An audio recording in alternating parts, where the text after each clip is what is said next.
Hello everybody. I'm going to teach you how to do the loop stitch that is used in my velvet rainbow mini unicorn pattern. It's a little bit tricky to describe with words, so I decided I would do a quick video and hopefully this helps. So as described in the pattern, the way we're going to start is in the center of the head. We're going to go down, so kind of not directly in the center, there's that center stitch. We'll go slightly over here to the right of it.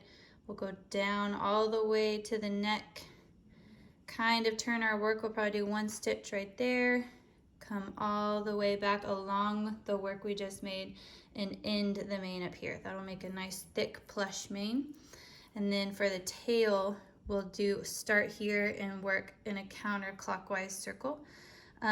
It's very important. I'll show you kind of what I mean once we get going, but it's important which side you start on, which direction you go, because one side of these loop stitches has a little bit of a bump, the front loops of the stitch. So you don't want that to be in the middle, or otherwise the mane will permanently part to the side, and that's probably not the look you're going for. So first, you're just going to insert your hook. I have my super plush watercolor rainbow yarn here.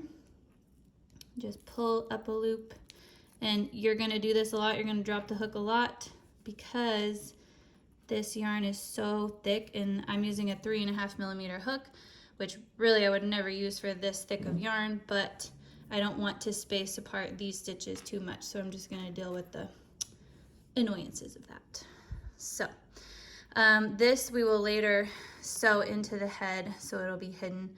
You want a good tail there just so you don't have to stress about that, but I'm slightly over to the side of the horn, but still relatively in the center, and I'm gonna work my way down like this. So to begin the first loop stitch, go into the next one. Now this is where it gets a little bit tricky.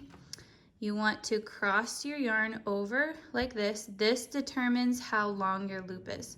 So if you want a really long loop, you can stretch it out that far. I just do a few inches, like about 3 inches. I don't measure it, I just eyeball it. And after you do a few, your finger will get used to stopping at whatever length you determine it to go to. You'll just get used to doing that same length over and over again. So now you're gonna kind of pull this out of the way because I've yarned over, and I'm going to pull it through like so. So it's hard to tell, but I do have 2 loops on my hook. Yarn over again. And I still want to put tension right here because otherwise it'll be hard to pull this loop through the 2 loops right there.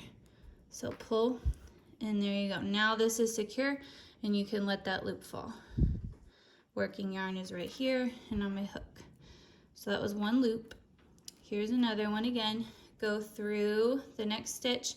And there's really no, I mean, it's really just wherever you can find a good hole that stays in line with the center of the head. Again, yarn over, so you're pulling the yarn across the front of your hook.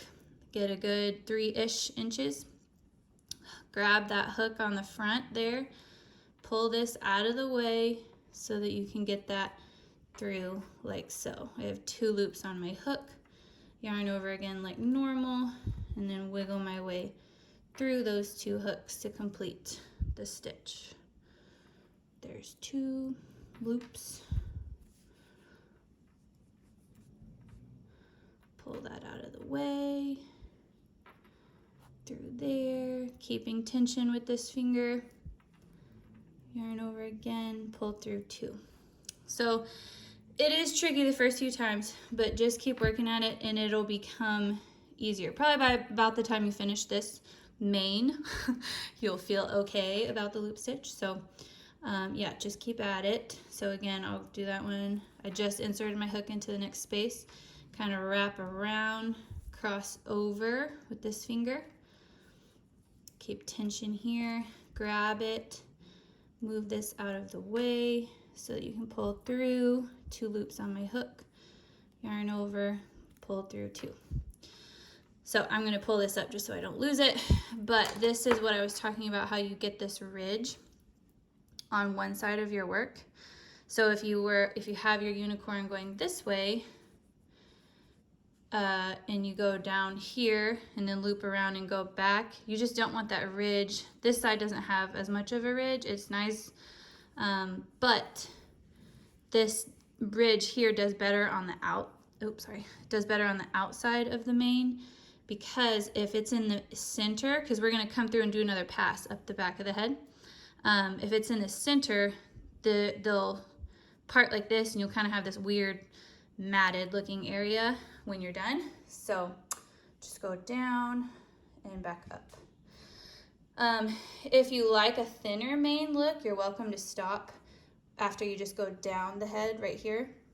Once you do that mane, you just go down here and stop if you like that look, but I prefer a real thick, kind of out of this world mane, and I like to go down and then go back up to the top.